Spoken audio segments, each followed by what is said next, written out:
Olá, tudo bem? Vamos continuar nossas aulas sobre biologia celular, ou seja, vamos a mais uma aula de citologia.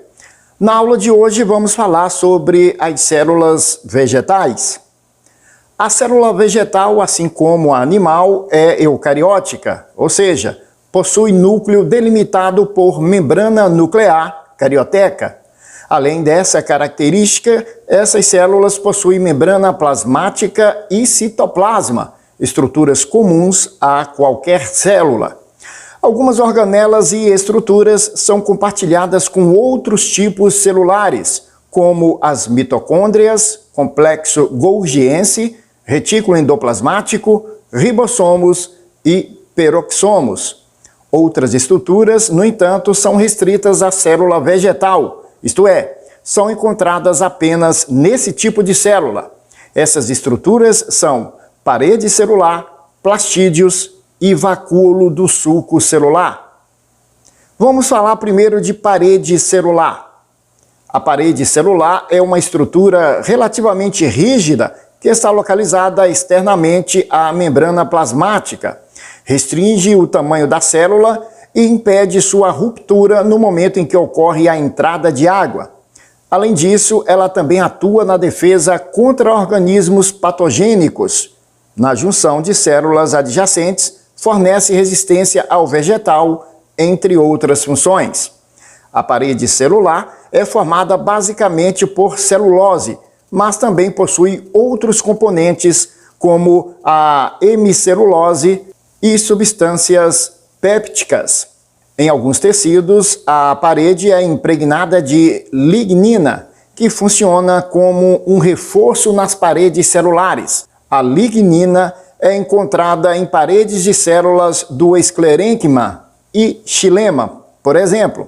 Além das substâncias citadas, ao observar uma parede celular, é possível verificar a deposição de cutina, suberina e ceras. O principal papel dessas substâncias é garantir que a perda de água não ocorra de maneira exagerada. Agora vamos falar dos plastídeos. Os plastídeos apresentam um genoma próprio e capacidade de se autoduplicar, o que sugere que essas estruturas surgiram por endossimbiose. Eles são classificados em 3 tipos básicos: cloroplastos, cromoplastos e leucoplastos. Cloroplastos são os plastídeos mais conhecidos e também os mais complexos. Estão relacionados com a fotossíntese e contêm como pigmento principal a clorofila.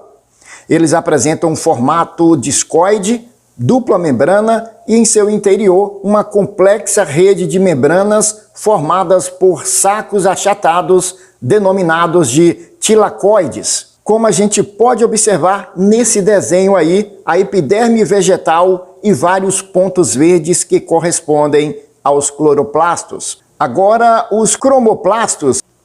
Cromoplastos armazenam principalmente carotenoides, pigmentos responsáveis pela coloração, que vai do amarelo ao vermelho.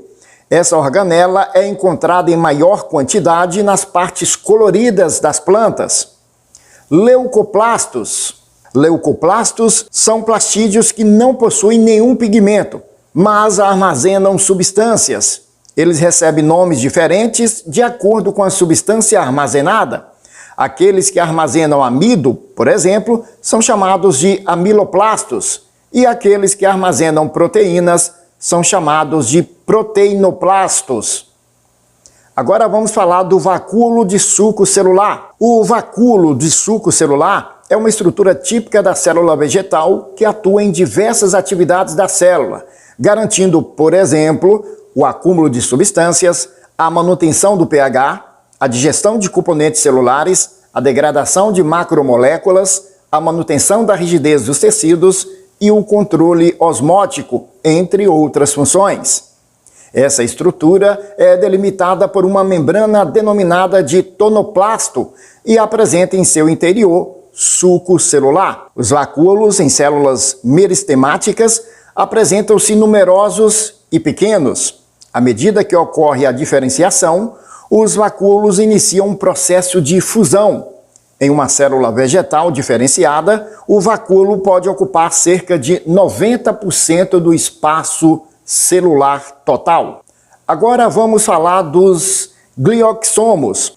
Além das estruturas citadas em algumas células vegetais, principalmente em sementes oleaginosas, é possível observar a presença de glioxomos. Essa estrutura, classificada como microcorpo, participa do processo de conversão de lipídios em açúcares, como podemos observar aí nessa imagem. E essa foi mais uma videoaula de citologia. Na aula de hoje falamos sobre a célula vegetal. Espero que todos tenham aprendido um pouco. Um abraço e até a nossa próxima videoaula de citologia. Até lá!